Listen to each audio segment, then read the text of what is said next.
The rising cost of living is shaping up as a key issue at the next state election.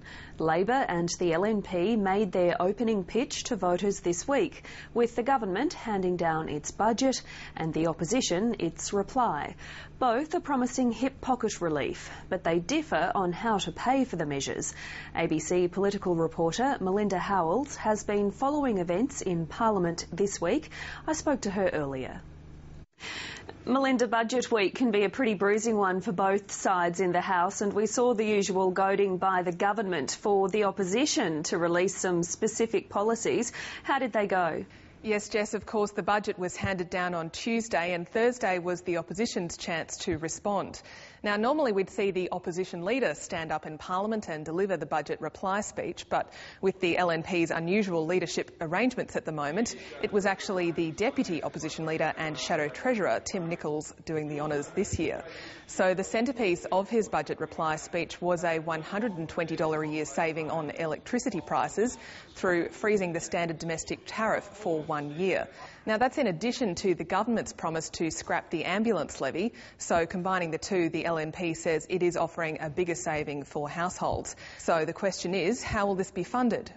We estimate that our cost of living initiatives will require budget funding of around $250 million a year.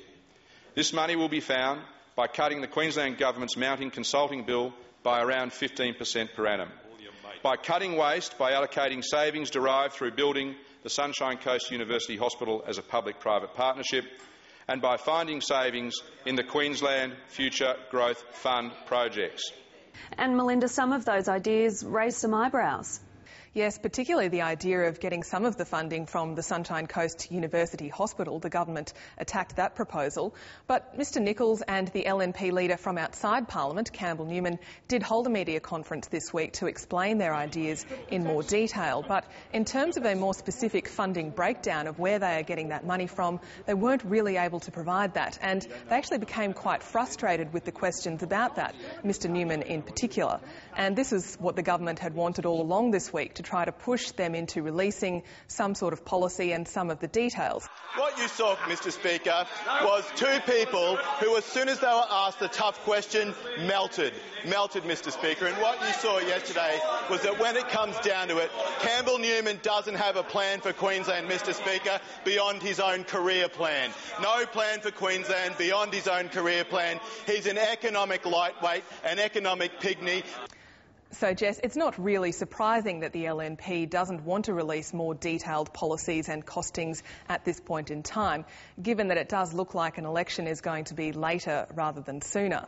And the LNP really wants to keep the focus on the government. Campbell Newman said several times this week it's the government on trial.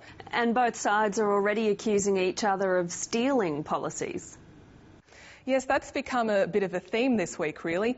The government says the LNP has stolen their policy to change the way that electricity prices are calculated, but the LNP says that the only reason why the government wants them to release more policies is so that they can copy them.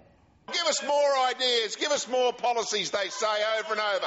This, Mr Speaker, from a government that didn't have a policy to sell assets before the last election. Where was their policy to sell Queensland Rail? Where was their policy to abolish the fuel tax? Melinda, this is, of course, the last budget before an election is due. How do these policies from both sides frame the months ahead? Yes, well, the government kept saying this week that it wasn't a typical election budget that it was handing down, but I guess it was really as close as they were going to get given the current financial circumstances. There is that relief for pretty much all households with the scrapping of the ambulance levy and also some help for pensioners. And they knew that they had to do something in terms of cost of living relief in this budget, given what a big issue it has become in the community. And while all the attention was on the budget this week, there have been some significant changes to how the Parliament will operate in the future. Yes, that's right, and they will have come into effect by the next time that we do this segment in August. So the changes include the committees will be given a much greater role and they will scrutinise all of the legislation. Might mean a bit of extra work for some of the backbenchers. There'll also be changes to the way the actual day in Parliament runs, with question time being moved to the afternoon, for example. So these are being described as very significant changes to the way that Parliament runs and hopefully changes for the better. There'll also be changes to the budget estimates process. For the first time, department heads and also the CEOs of government-owned corporations will be able to be directly questioned during those hearings. And they get underway next month in this chamber. Look forward to it. Thanks, Melinda Howells. Thanks, Jess.